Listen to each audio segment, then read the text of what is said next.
What's a secret your family doesn't know about you? Story 1. My family knows I write romance novels for a living now. What they don't know is that I used to write straight-up adult erotica as my sole source of income for a couple of years.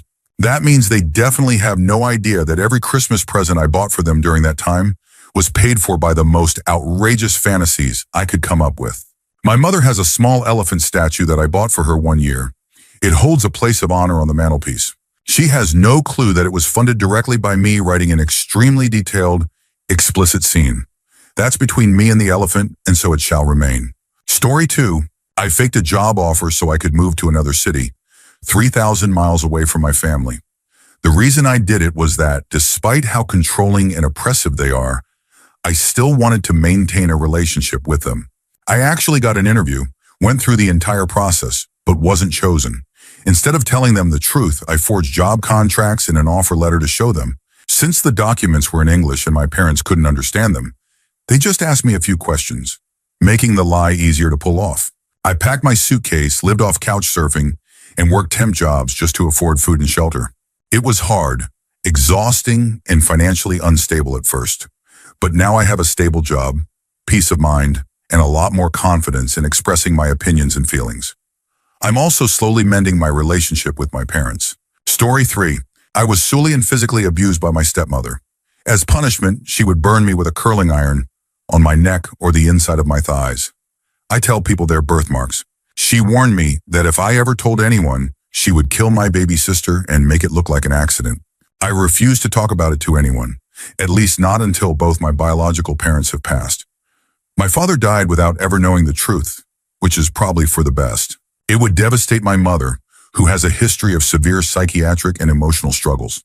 I've mostly moved on and learned to live with it. It's left me with some lingering issues. I'm secretive, moody, and have trouble opening up. But I manage. The worst part was when my father passed, and my stepmother inherited his massive life insurance policy. That money was supposed to help pay off my student debt. I didn't see a single cent of it. Now she lives a life of luxury, while I'm still here scraping by. People say everything happens for a reason, and that karma always comes back around. Well, she's living her best life, and I'm still waiting. Story 4. I wanted to share a positive story. I'm getting married this October. After my grandmother, mother, and father passed away, I cut ties with my cousins, aunts, uncles, and surviving grandparents. Our family was too toxic. In the 4 years since, I've fallen in love, built a new family, and become quite successful. You never really know who's dragging you down until they're gone. And before anyone asks, yes, I made multiple attempts to reconnect, but relationships are a two-way street, and no one else seemed interested in driving. My parents divorced in 2000, but they were on and off after that. My mom and dad died 3 years apart. And because of my dad's drunken habits and the constant stress he caused, I actually felt relieved when he passed. I wasn't invited to his funeral, nor was I included in his obituary. There's still some darkness from it all, but the light in my life drowns it out now. Sometimes I still get triggered and upset, but my fiancé and I talk through it, and then we move on. Story 5. My mom probably has an idea, but she doesn't know the full extent of how much debt I'm in. Student loans aren't a joke. I'm currently in school for cyberforensics and will be graduating this year. However, I've recently realized that while I'm skilled in networking and technology, actually working in the field for 2 years has shown me that it doesn't make me happy. It makes me miserable. I'm an expert in IT, networking, and security, but I hate doing it. Lately, I've discovered that acting is what truly makes me happy, and I want to pursue that, despite being buried in debt for a cyberforensics degree. Back in high school, I worked as a background actor in movies and commercials. This summer, I got back into it and recently did background work for an upcoming Netflix series. That experience made me realize that acting, not IT, is what brings me joy. In acting, every day is different. You meet new people, make new connections, and get to be part of something amazing. I can see myself making a living in this industry. My family doesn't know that my degree, job experience, and skills actually make me miserable, or that something as seemingly trivial as acting, even just background roles or student films, makes me happy. I regret not going to school for film, but after graduation, I'm going to keep chasing acting jobs and see where it leads. Even the smallest roles bring me joy. My mom assumes that after graduation, I plan to pursue a master's degree in this field, but I know that would just mean taking on more debt for something I have no interest in anymore. I have no idea how to tell her that I've decided against it. Story 6. They don't know how much I've struggled through life with undiagnosed ADHD. I was diagnosed at 28 after suffering what was essentially my third major breakdown due to the overwhelming pressure and self-loathing I carried for failing at even the simplest tasks. When I told my parents, they were devastated, not because I had ADHD, but because they never noticed. And honestly, from the outside, there was no reason for them to suspect it. I was valedictorian, graduated college magna cum laude, participated in tons of activities, had friends, or at least that's what it looked like. But I was completely broken. I only pushed myself that hard because of deep-seated shame, which nearly led to a suicide attempt. I had planned to make it look like an accident, but my body wouldn't let me go through with it. That was my wake-up call. I needed professional help. I'm doing much better now, but I know my parents wouldn't handle the full truth well. Story 7. I don't go to school anymore, but I pretend to. My life has been a mess for the last couple of years. After high school, I fell into depression and dropped out of IT college after 2 years. I then became a teacher, but my depression took over again, and I quit 6 months ago. I moved out after a huge fight with my parents, and we didn't speak for months. Eventually, we worked things out, but then my landlord kicked me and my roommates out.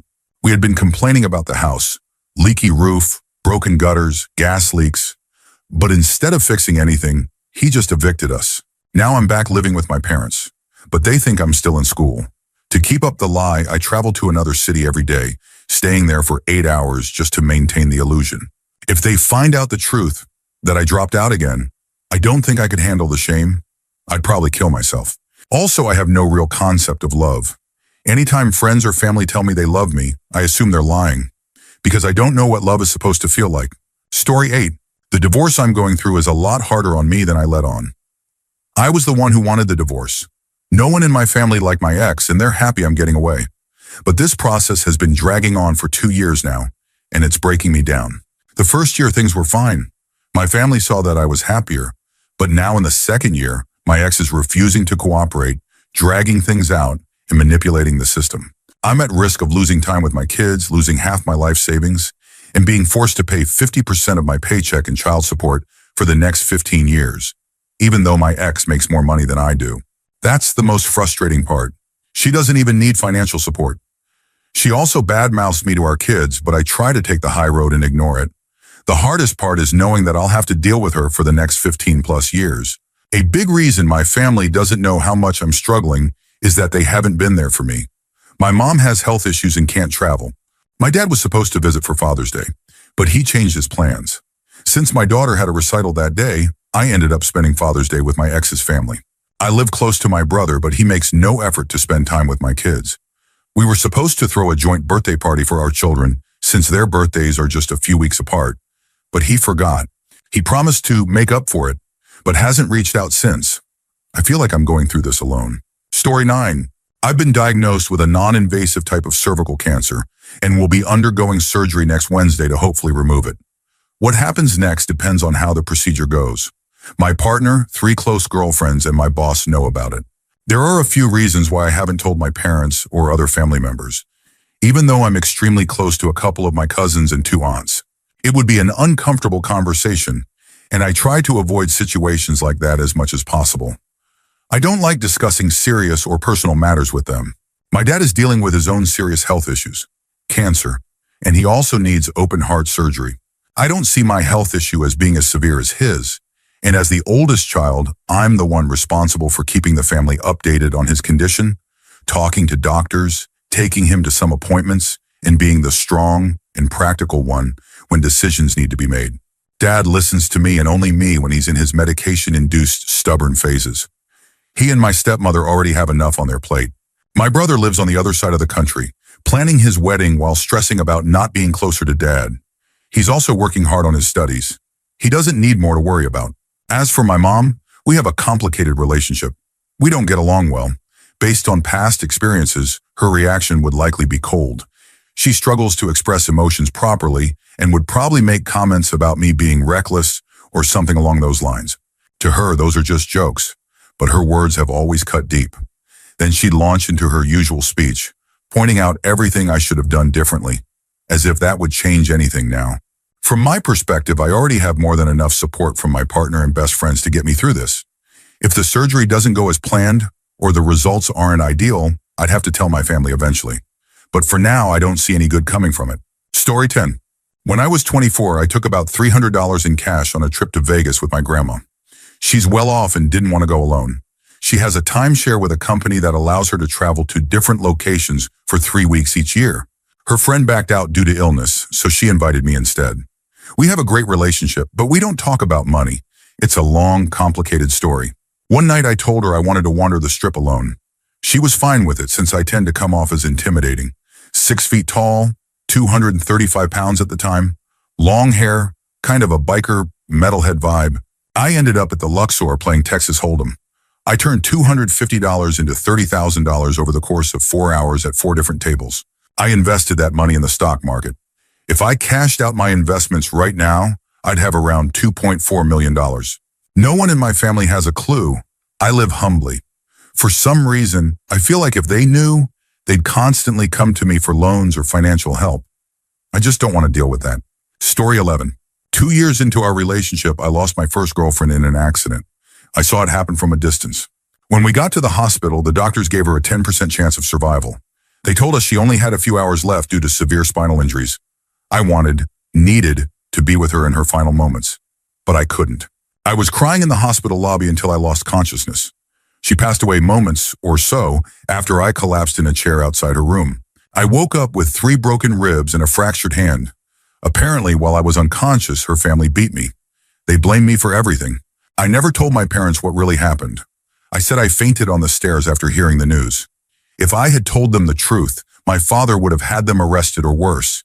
I didn't want him to ruin the funeral. I never got to go to her funeral. Her family never knew that I wasn't with her in her final moments. They think I was there to say goodbye. I wasn't. That night changed me in ways I can't even explain. Failing to be with her in the end changed me. Being beaten while unconscious changed me. I had to pretend everything was okay while inside I was still trapped in that night. My parents think I handled my grief well. The truth is, I haven't. I've hidden my grief from them all these years. Even now, nearly 3 years later, I still cry over it. I still blame myself for not holding her hand in those final moments. That's all I can say. Sorry, guys. Story 12. Some days I struggle so much. I was diagnosed with mild depression and anxiety, stemming from the emotional abuse I endured from my dad. I've stopped talking to him and cut him out of my life as much as possible, even though we still share a roof. That's helped a little. I've always been the nurturing type, trying to take care of others, putting on a brave face so I can support my disabled mother and help my sister, who primarily takes care of her. My mother's also depressed because of her illness. My sister, I know, is exhausted and burnt out. She's been taking care of our mom ever since she graduated high school, while our dad has done nothing to help. My brother has PTSD and depression, courtesy of his time in the U.S. Navy. I know that my broken arm won't make someone else's broken leg feel any better, so I tell myself, it's better to do something partially than not at all. So on the days when I don't want to eat, when I don't want to get out of bed, when I don't want to go to work, I force myself to sit up on the edge of my bed, take a deep breath, smile, and put my pants on one leg at a time. Then I step out into the world like nothing is wrong. Story 13. Most of the time, I'm just sick and tired of their elitist nonsense. My mom and dad were the first in our family to graduate from university, both with summa cum laude honors, and they put an extreme amount of pressure on their 2 sons. They were devastated when I decided to start an apprenticeship as a landscaper after earning my university entrance diploma. After I got my journeyman's certificate, I went to university to study landscape architecture. Oh, they were thrilled then.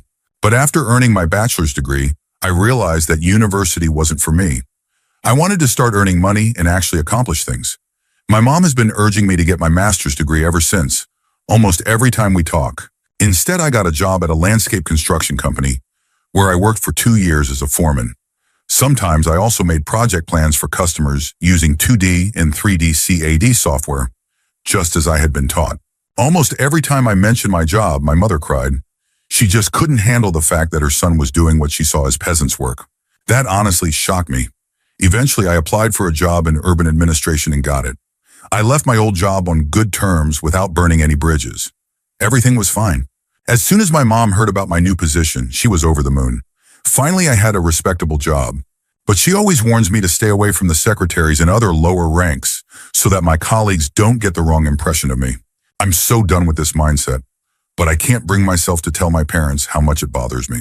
So I just smile and wave every time, and I keep treating everyone with the respect they deserve, whether they're a high-ranking official or a sanitation worker. We're all human, and we all deserve to be treated well. It disgusts me that my parents can't understand or even tolerate that perspective, but they'll never know. Story 14. My first wife, who passed away in 2014, forbade me from taking a second job. Her medical bills would have bankrupted us if I hadn't taken on extra work. So I did, secretly. She either didn't know or suspected and chose not to say anything. I did a lot of under-the-table work, like writing paid-per-story erotica, remote IT contract work, and other cash gigs through PayPal. I'd say I was buying lunch at work when, in reality, I just didn't eat. She never really understood how money worked, so it wasn't hard to keep up the lie. In the end, her illness was terminal, and she passed away. Her life insurance helped me get caught up on our finances. Even though she had contributed 40% of our household income, after she was gone, I managed to make up the rest by renting out a room and cutting expenses. Her cell phone, cable TV, oxygen rental, and even keeping the house at 65 degrees year-round, which had wrecked our electricity bill, especially in the summer. I miss her, though. She was worth so much more than any amount of money. Story 15. I'm a hunter and I love it. My parents are animal lovers. My sister is an animal rights vegetarian. I'm an animal lover too. I have a deep appreciation for nature and wildlife. I contribute to wildlife management and habitat preservation. I always pick up trash that others leave behind when I'm out in the field. I make sure to hunt ethically. It's important to me that the animals I harvest come from overpopulated species or those negatively impacting endangered ones. I always do my best to dispatch game quickly and with minimal suffering. I respect the delicate balance of nature, and I don't take my place in the food chain for granted. But I don't think my parents would ever understand how I reconcile my love of hunting with my love of wildlife. I don't think they'd see the bigger picture, the way these efforts actually help local wildlife populations and their habitats. I'm pretty sure they wouldn't approve. Story 16. Years ago, I faked a pregnancy. The so-called father told me it had to be done because his family would never accept us being together otherwise. He had broken up with me a few weeks prior and had told them a bunch of lies and horrible things about me. I didn't know that at the time. I just wanted to get back together. I was crazy about him. This was just another layer of his emotional and mental abuse. And I should have run then. But I was young, stupid, and believed I was madly in love. We went as far as faking a sonogram picture and a positive pregnancy test. When I asked him what we'd do when I didn't start looking pregnant, he said that by then, he'd have gotten me pregnant for real. Then he started withholding S as a punishment for my bad behavior. In the end, I had to fake a miscarriage. I even went to the ER to make it look real. He knew it was fake, so he didn't even bother leaving work, saying they wouldn't let him leave. A few weeks later, he broke up with me again. I moved 500 miles away to escape him. But even then, he still managed to manipulate me into sending him money, always with some excuse. I can't afford my phone bill this month. If my phone gets turned off, I won't be able to talk to you. He always promised to pay me back. He never did. Then he convinced me to move back and live with him. And like an idiot, I went. The next 3 months were filled with so much mental and emotional abuse that I can't even put it all into words. I called my mother crying regularly. Finally, I found the strength to call my dad and tell him, "Come get me. Don't leave without me, no matter what." I had no car because he had driven my truck without oil, blowing a rod in the motor. I was trapped. After I left for good, I found my strength in small truths about him that I had ignored before. One of the biggest secrets he always denied was that he had slept with another man. So I catfished one of his dating profiles, pretending to be another man myself. So, much closure. My family knows it was bad, but they don't know the extent. The only person who knows the pregnancy was fake is my current husband, for trust and medical reasons. Story 17. That I'm a lesbian, I know it's probably a pretty common secret, but the fact that one day I'll have to come out terrifies me. They expect me to get married and have at least 4 children. They don't know that I'm secretly constructing a massive escape plan, saving up, making sure I have a safe place to go, and ensuring that when the time comes, I'll be far enough away that they can't hurt me. They constantly talk about the LGBTQ+ community, and I have no way to escape those conversations since we all live in a one-room apartment. My dad says things like, if all gays were murdered, there would be no more problems. Then my mom chimes in with, yeah, but the West would have a huge outrage over it, so it wouldn't be safe. Not a single word about how murder's wrong. She's a Christian, and it baffles me how her religion preaches peace. Yet she openly wishes for LGBTIQ plus people to be wiped out. Right now they love me, but I don't know how long that love will last. And considering everything they've said, there's a chance they'd see me as an abomination, a chance they'd actually try to kill me. Story 18. That I'm dating, or that I've ever dated anyone, or that I was a virgin until I was 25 and didn't even kiss a girl until I was 24. It used to be my biggest insecurity. I was jealous of people who could casually sleep around because I just couldn't do it. I used to hate my attractive male and female friends for how easily they could pick people up in bars or clubs. It was just there for them whenever they wanted it. I'm not ugly, but I've always been shy and self-conscious, terrified of approaching any attractive woman I didn't already know. Dating apps felt like a waste of time. I'm 26 now and things are much better. I haven't found the one yet, but I know if I keep moving forward, it'll happen. My takeaway? If you feel like you should have lost your V card by now, or that you should be with someone already, don't worry about it. Just keep being yourself. It'll happen eventually. And if it takes longer than it does for most people, that's okay. Story 19. This will probably get buried, but I'm surprised I haven't seen more people talk about therapy. I see a therapist every other week, and I don't plan on telling my family anytime soon. Toward the end of college, I was in a toxic relationship, and I started seeing a counselor because of how self-deprecating I had become. One of the sessions brought up unresolved issues with my mom. I made the mistake of talking to her about it. She immediately twisted my words. To her, it wasn't about me trying to heal. It was, the therapist said I was a bad mother. She told me, "You don't need therapy. There's nothing wrong with you." I know she means well, but I've realized that we have a serious disconnect when it comes to emotions. She doesn't process or handle things the way I do, and she's not open to hearing perspectives that challenge her own. Now that I'm out of college and can seek therapy on my own terms, I don't feel any rush to tell her. Eventually, I probably will, but only when it makes sense for me. Story 20. I never told anyone in my family that while I was in high school, I was assaulted. Since it was more than one guy, I didn't say no, but I definitely didn't want it to happen. I felt dirty, helpless, and depressed afterward. I didn't even tell my best friend at the time, who had come with me. She had no idea because she was in the other room with her boyfriend. She probably assumed everything was fine. One day after school, we went riding with her boyfriend and his friends. I had no idea that, even though I was in a car with several basketball players and my female friend, we were heading somewhere with the expectation of S. I thought we were just going to hang out, maybe have a drink, because we'd done that before. Just regular teenage mischief. It never crossed my mind what was about to happen, and afterward, I never told my friend because I didn't think she would have known. But now when I look back on it, I wonder if she knew what was going to happen and just didn't bother to warn me. Either way, I never told a soul, not even my parents. The main reason was that, since there were at least 5 or 6 guys, I didn't even consider saying no. I went along with it, afraid of what might happen if I resisted. But afterward, I was still embarrassed. I was humiliated at school when some of them teased me about it. It was one of the worst experiences of my teenage years. I wasn't even involved, really. I just lay there, letting it happen, one by one. I didn't want to show fear, so I laughed when one of them had a ridiculously small size, out of nervousness, out of panic. Since I didn't physically fight them off, and since I laughed at one point, I convinced myself for years that it wasn't what it really was. But I know the truth now. Story 21. Right after I got divorced, because my ex had cheated on me and left me for her high school boyfriend, I didn't want to go on anymore. She was trying to take my kids, making up all kinds of lies about me, threatening to move out of state so I'd never see them again. One day on my way to work, I pulled off to the side of the road, got my shotgun out of the trunk, loaded it, and walked into a cornfield.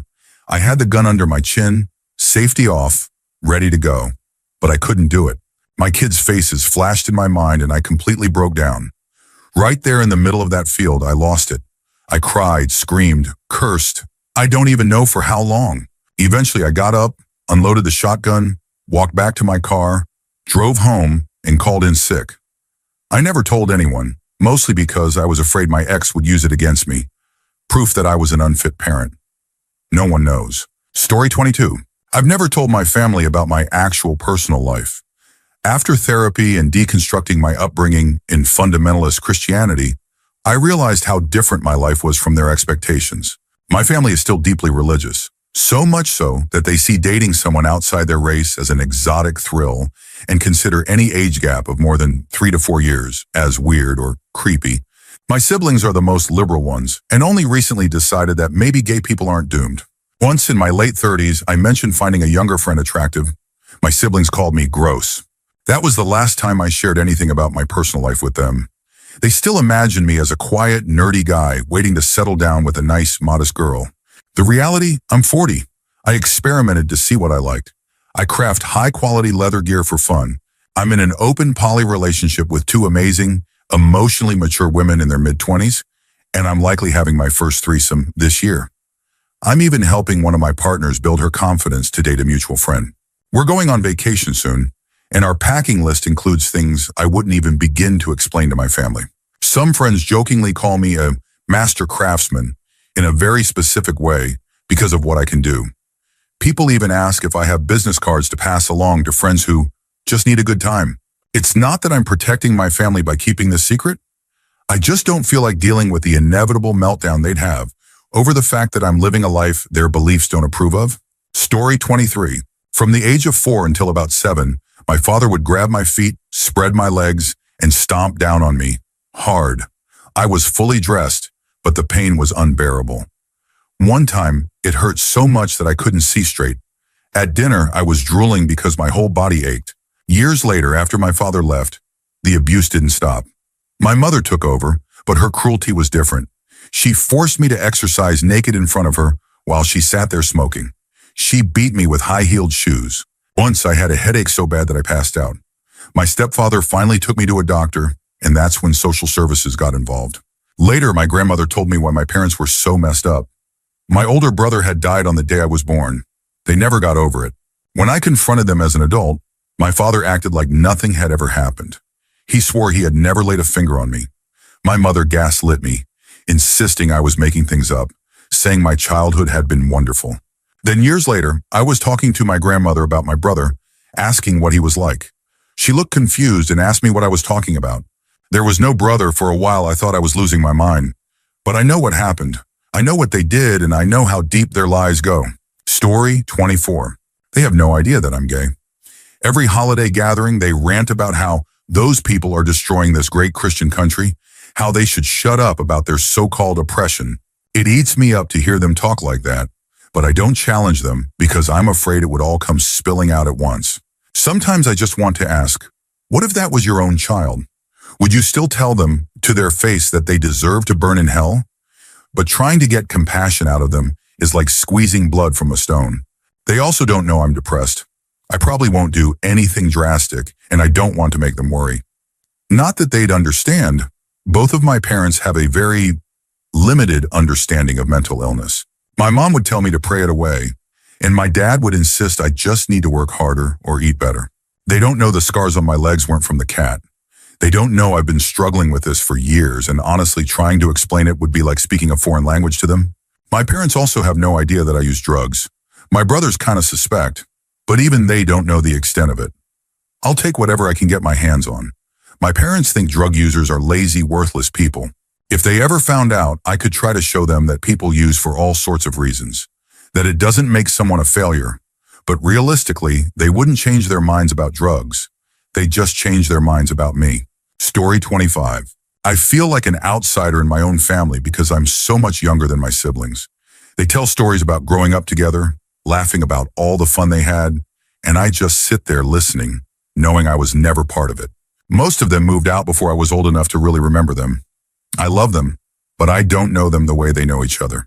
I'm a shy person, especially around people I'm not close to, and I hate that I don't even know how to talk to my own family. I hesitate, not sure what to say, feeling like an intruder in their bond. It was especially hard when my brother took his own life a couple of years ago. I barely knew him. He moved out when I was young and rarely spoke to our family. At his funeral, everyone shared memories of him, stories that made them laugh, moments they cherished. I just sat there, letting their words stab into me because I had nothing. I never got to know if he was a morning person or a night owl. I never had a deep conversation with him. I never got to hug him one last time or tell him I loved him. They had something to hold on to. I had nothing. I know I shouldn't complain. There are kids who don't even have families, but it still hurts. Story 26. I feel like I'm always just 2 bad days away from giving up. I'm 34. I work in an office where nothing happens, where I have all the time in the world to reflect on how I got here. My friends have either died or moved away. I'll never be able to afford a house. I'm engaged, but the marriage wasn't really my idea. My family pushed for it, and now this is my life. I'm buried under medical debt from surgery last year. My fiancée is drowning in student loans she'll never be able to pay off. Every day is the same. Wake up, go to work, come home. Hey, want to watch something? We pick something. Try to agree on dinner, complain about work, then fall asleep and repeat. How long does this cycle last? What's the point? I have no control over anything. Work is dull, uneventful, and pays me next to nothing while I handle transactions worth thousands of dollars. I don't want to be here. I don't find joy in much of anything anymore.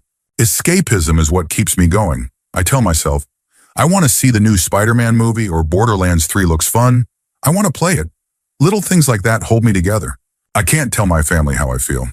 They're old school pull yourself up by your bootstraps types who would just see my struggles as a weakness. I want to leave this place. I want to move somewhere that isn't rural Virginia. I miss being around people, having actual conversations. I thought by my mid-30s I'd have a place to call my own. Instead, I feel stuck.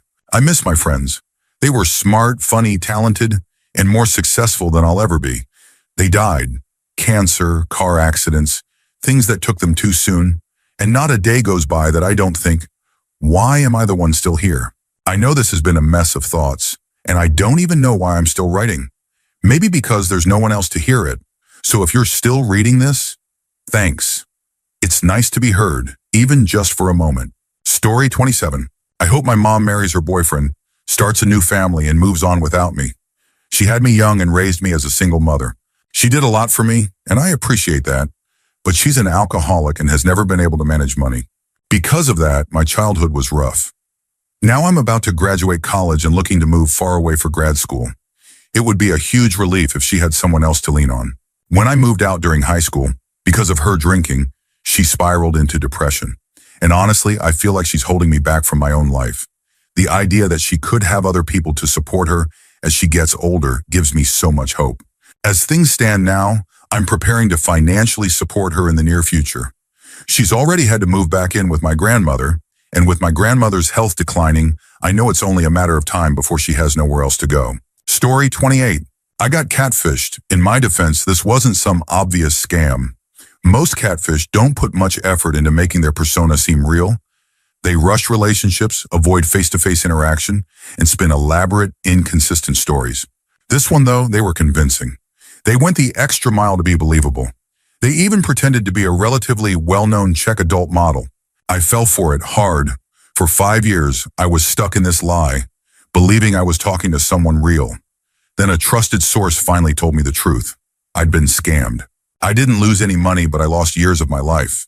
The only upside? I picked up a bit of Czech. I'm never telling my family. If they knew, I'd have to explain how I got fooled, and I'd never live it down. On a side note, Kiwi Farms eventually figured out who was behind it. Turns out it was a Dutch couple running a whole operation, stealing photos from attractive women around the world and creating countless fake profiles. They had websites registered in their names that connected them to multiple fake Twitter accounts. When their entire scheme was exposed, they wiped everything to avoid further consequences. I was just one of many victims. Story 29. I have serious issues with food, weight, and body image. It started when I was a kid. I overheard my aunt say I was fat, and that stuck with me. I started skipping meals in elementary school, trying to change how I looked. By the time I was in 5th grade, I'd lost 16 pounds and my family freaked out. I wasn't obese, but I was overweight, and that fact consumed me. As I got older, I became obsessed with other people's weight, especially guys who were overweight. At the time, I didn't understand why. Then puberty hit, and I realized I wasn't just noticing. I was attracted to it. In 9th grade, I gave in to that obsession. If I already saw myself as fat, why not lean into it? I started gaining weight intentionally. I was an average height guy, 135 pounds. Not actually fat at all. But by the time I graduated high school, I'd gone from 135 to 250. My mom made a few comments, but both of my parents were obese, so they didn't have much room to talk. I told myself I could stop whenever I wanted. Then I got to college. My weight held steady for the first year, But then my health started to decline. I had medical issues that had existed before, but now they got worse. I couldn't eat without getting sick. Over time, I lost 70 pounds. I liked how I looked. I liked the compliments I got, but I hated how I felt. Eventually, my symptoms calmed down and the weight started creeping back up. At first, I convinced myself it was accidental, but deep down, I knew the truth. I wanted it. So I went for it, full force. I climbed back to 240, then I got sick again and dropped 40 pounds. Now I'm stuck in this cycle. I go back and forth between loving and hating my body. I know I have a problem. I'm addicted to food and I feel completely out of control. In the past 6 months, I've put on 15 pounds, bringing me to 225. Part of me enjoys it. There's a whole community of people who encourage this. But even there, I don't feel like I belong. I'm not big enough for most of them. At the same time, I don't want to go through this again. I don't want to keep gaining, but I can't stop. I don't need to be skinny, but I don't want to be this heavy. And yet, when I'm around food, I can't help myself. I binge. I enjoy it while I'm eating. Then I hate myself afterward, but I keep doing it, and I keep gaining. I've convinced myself I'm helpless, that this is just how it is and no one knows. Story 30, that I am struggling and need to move forward with my life. I wasted time after high school, so now, in my mid-20s, I'm finally getting my life together, going to college while living with my grandparents and working full-time. Then in November, my grandmother passed away. It was a massive blow to the family. Feeling like I had to be strong, I never really processed my own grief.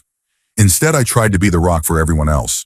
But now I feel nothing. Every milestone, her birthday, the holidays, my family cries and expects me to feel the same loss they do. But I don't. I don't even know if I miss her anymore. On top of that, I'm dealing with my depression in the worst possible way. I feel trapped between school, family obligations, work, and my own self-doubt, which leads me to make bad decisions daily. I'm gaining weight. My hair is thinning. The only parts of my day I look forward to are sleeping or doing homework, just so I can avoid everything else. Sometimes I think it's obvious that I'm struggling, but I guess no one really sees it. Story 31.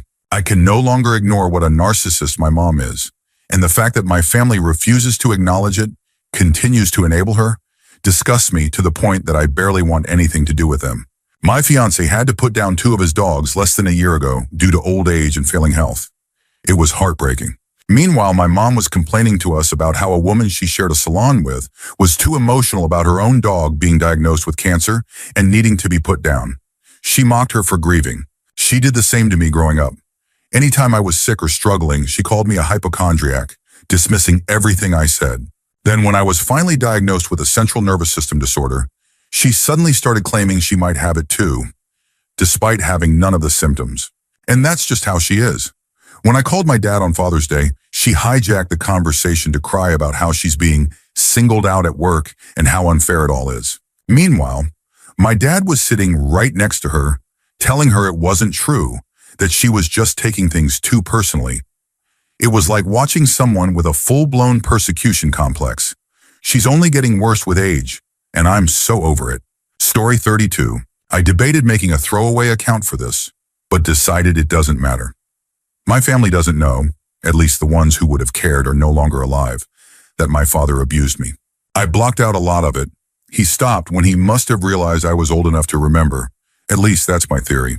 For years, I didn't understand why I acted out, why I always felt worthless. That feeling has never really gone away. I had always remembered one incident, but it didn't register as abuse until I had my own children. The thought of harming them in any way is unimaginable to me. If anyone even tried, I would lose my mind. There are things that trigger me, certain acts that give me panic attacks, others that make me feel sick just thinking about them. A former therapist told me it's likely I endured much more than my brain allows me to remember, and that those things are tied to what I can't tolerate now. For years, I tried to make him proud. Now I feel nothing but disgust at him, at the fact that I once wanted his approval. He wasn't just abusive in that way either. He was physically violent and had a way of making me feel utterly unloved.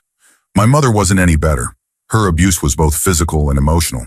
Maybe that's why I've worked so hard to be a better parent. I never wanted my kids to feel what I felt. I was terrified to leave them with anyone, aside from a very select few I trusted, because I couldn't bear the thought of them going through what I did. I refused to let the cycle continue. Story 33. Maybe it's not that they don't know as much as they refuse to understand that my low self-esteem, short temper, lack of trust, social anxiety, and severe depression stem mainly from how they've treated me. That I feel unattractive because they constantly switch between joking about how unappealing I am and telling me I have a beautiful face. If only I lost weight, I'd be a bombshell. That they joke about my lack of intelligence, while also making fun of any subject I've ever been genuinely interested in or researched. Whenever I confide in them, they use it as ammunition. Like when I came out as bisexual, and they gossiped about it. When my mom found out about my past stool abuse, her first reaction was anger, demanding to know why my father learned about it before she did. Since then, she has never once tried to talk to me about it or the more recent incident of molestation. I took a beating from my stepfather that was meant for my mom, and my family's conclusion? It was my fault for getting involved. They still mock me for being affected by the way my father only reaches out every few years just to ease his own guilt, using me as an emotional crutch, raising my hopes just to bail with half-hearted excuses. They still joke about how I was stuck with bullies from kindergarten through 6th grade, how I went from being a sweet extrovert to a guarded introvert, and how I'm only independent when I absolutely have to be. I once asked to see a counselor, and while my mom agreed at first, when I eventually stopped going and quit taking my meds, she dismissed it as attention-seeking, insisting that nothing was ever wrong with me, that I was just faking it. She still doesn't understand that my depression influences so many of the unhealthy choices I make. My entire family believes depression, anxiety, and most mental illnesses aren't real because, according to them, they didn't exist when they were younger. They call me weak, say I have no idea how hard life really was back then, and that I should be grateful I wasn't born somewhere worse. They tell me I'm ungrateful, that I should consider myself lucky. I don't think my family is capable of empathy. I feel so alone, so starved for affection, and the only person who has ever truly stopped me from ending it all is my high school friend of nearly a decade. Story 34. That I met my boyfriend on Tinder. Maybe it's not really that bad, but it amuses me to imagine their reaction if they ever find out. Perhaps on my wedding night, if there even is one. On the other hand, that in a single day I thought of ending my life twice. The first time I considered speeding in my car and crashing into a wall or the guardrails. The only reason I slowed down was because there were other cars around. I couldn't bring myself to risk harming innocent people who actually want to live. The second time was when I got home. I cried on the living room couch for what felt like hours.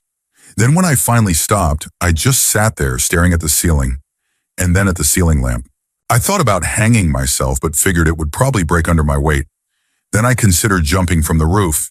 It's only 2 floors high, but the ceilings are tall. In the end, I just stood up and kept going with my day.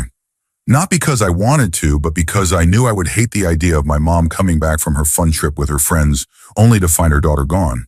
And also because I had an important college debate in 2 hours, and if I didn't show up, it would affect my classmates' grades. Story 35. A little backstory. My mom is difficult. I've been in the psych ward twice, once for 3 days, once for 2.5 weeks. The first time, I was put on risperidone. I hated it. The side effects weren't as bad as they could have been, but I felt like a zombie. So without telling her, I stopped taking it. When I was readmitted later for a separate issue, they put me on lithium and olanzapine. These worked better, and at least they didn't come with the terrifying side effects I had read about, thank God. But after a year of taking them, I started to feel even more numb than before. So what don't they know? I lost a friend to suicide 4 years ago. His sister couldn't live with the pain of losing him and turned to Hero. She overdosed about a month after his death. I felt nothing at either of their funerals. That's when I started weaning myself off all medication. 3 months later, my grandma died. I didn't shed a single tear. That was the final push I needed. I quit everything completely. And before anyone asks, what's my mental condition? Am I crazy? The first time I ended up in a psych ward, it was after a night of tripping on acid. I got picked up by the cops for doing something stupid. And when I woke up in the ward, my mind was still coming down from the drugs. In my dazed state, I tried to explain what happened, but they told me my speech was too fast. So they decided, within minutes, that I must be somewhere on the bipolar spectrum. That diagnosis has stuck ever since, even through different psychiatrists in different hospitals. Honestly, I don't know if I am bipolar. I've had manic episodes, sure, and I went through a period of extreme depression back in 2009. But am I really what they say I am? My mother never let me make my own choices when it came to my treatment. She watched me take my pills, made sure they went down my throat. She wouldn't hear anything to the contrary. If the doctors said I needed it, then I needed it. My father, he just follows whatever she says. She's always been overbearing, and no matter how much she's done, he still sees her as his one true love. God bless him. She's burned through multiple family fortunes on selfish nonsense. My dad works in finance, but even he couldn't stop her from destroying everything. My brother cut ties with her 20 years ago, moved 6 hours away, and hasn't looked back. I'm the only child left, and she doesn't care that her treatment of me only makes things worse. What they don't know is that I've been holding down a job for the past 3 years, saving up every penny. Now I finally have enough to move out. I have about 20 more days worth of meds left, just enough to keep up the act. But after that, I'll be gone. This weekend, I'll be looking for apartments. My parents have no idea. My mother still insists I need the meds, and my father will never challenge her. But I've never been more level-headed, more responsible, or more alive than I am right now. I have no close friends, no girlfriend at the moment, but for the first time in my life, I feel free. I will never touch another pill again. For some, medication works. I respect that, but for me, it's just not worth losing myself. Story 36. The reason I care for my dog more than most people is because he saved me from making a terrible decision in the heat of the moment. After 5 years of therapy, I felt like I had reached my breaking point. No matter how hard I tried, I just couldn't figure out what was wrong with me. Pills, therapy, different treatments, I had exhausted every option, yet nothing seemed to help. One day I was home alone, and I knew my mother wouldn't be back for hours. In that moment, I made a decision. I gathered all my pills, sat down on the couch, and prepared to take them all at once. I was exhausted, mentally, emotionally, physically. I just wanted to sleep. I had the pills in one hand, a bottle of water in the other. Just as I was about to swallow them, my dog, Hero, suddenly jumped his 65-pound body onto me and refused to let go. No matter how much I tried to move, he held on tight, licking my face over and over until I started laughing. He was shaking, as if he were freezing, and something about that snapped me out of it. I held on to him instead. I put the pills away. We ate together, me sobbing the entire time, and eventually we fell asleep on the couch. That day he saved me. My family never knew how close they were to losing a daughter, an aunt, a sister. But Hero did, and I will always love him the most for it. 2 years later, I finally found out the truth. I wasn't broken. I was simply autistic. Once I started receiving basic weekly support to help me manage routines, everything changed. I stopped one of the medications I had become addicted to, though I still take another, lost some weight, and finally started to feel happiness again. Hero will always mean the world to me. Story 37. Most of my family has no idea how deeply their constant fighting and toxic behavior have traumatized me. I've become such an extreme introvert that I'm basically a hermit at this point. I have 2 friends who try, sometimes successfully, to drag me out of the house, but not too often, because I always prefer being alone. Most days I spend hours playing video games, sometimes from 9 or 10 a.m. until 5 or 6 p.m., or even longer. On days when there's something decent on TV, I'll watch that instead. I struggle with severe anxiety. I constantly pick and rip at the skin on the sides of my nails until they bleed, turning red and painful. It's a habit that started because of my home life, and it's only gotten worse over the years. The school system failed me too. I dropped out my senior year after suffering a grand mal seizure, brought on by the overwhelming anxiety that had been building up inside me for years. I still haven't gotten my high set because I'm too afraid to face it all. I did manage to conquer my depression after dropping out, something I had been battling since the 5th grade. Before that, I was even on the honor roll. Funny how quickly things can change. But while I beat the depression, the anxiety never left. Ever since I was a kid, my mom and dad have fought like cats and dogs. They hate each other's guts. I developed my habit of cursing because I grew up hearing them scream profanities at each other. Even my grandparents, my Oma and Opa, spent a good portion of their lives arguing, but at least they loved each other, and thankfully, they finally stopped fighting. I think my Opa realized how much it was affecting me. And honestly, I'm starting to hate my mom. She's a toxic person, and even my dad's side of the family has begun to turn against her. Some of them have disliked her for years, but now even my Oma, who once considered her the daughter she never had, is starting to resent her attitude. I miss being a kid. I miss the days when I was too young to notice all the negativity around me, when I was happy, when I wasn't a hermit. Story 38. That I'm a really cold person. From a very young age, I learned to lie and present myself as a charming, likable kid that everyone loved to be around. But in reality, I have an extremely hard time forming genuine bonds with people. Everyone speaks highly of me, how much they enjoy my company, how they trust me, how they feel safe confiding in me, because I would never hurt them. But the truth is, I don't care about most of these people. I know that because I've manipulated them into seeing a version of me that isn't real, into trusting me blindly, and even doing what I say without question. But I also learned that I'm not completely heartless. When a childhood friend of mine passed away, I was hit hard with something I had almost never experienced before. Sadness. Real, overwhelming sadness. I've been seeing a therapist. I haven't been officially diagnosed yet, but through our sessions, we've come to the conclusion that I do have feelings. They're just difficult for me to process.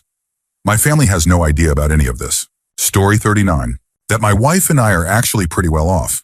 We're not rich compared to some people, but we both have well-paying jobs, own multiple properties, and have a solid investment portfolio.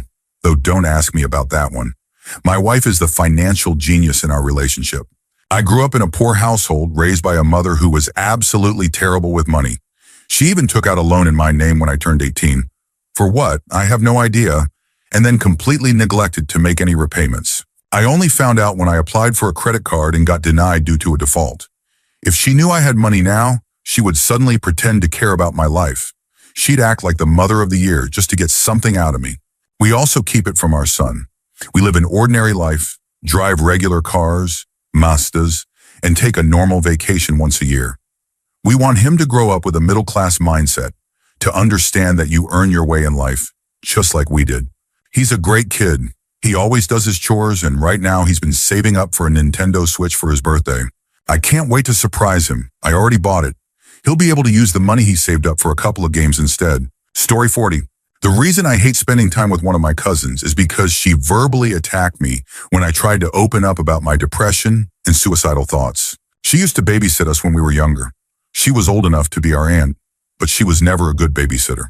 She was strict, always forcing us to play with toys meant for much younger kids, treating us like we were way below our age. One day she took us to a rundown park at sunset. The trees were dead. There was garbage everywhere. It was depressing.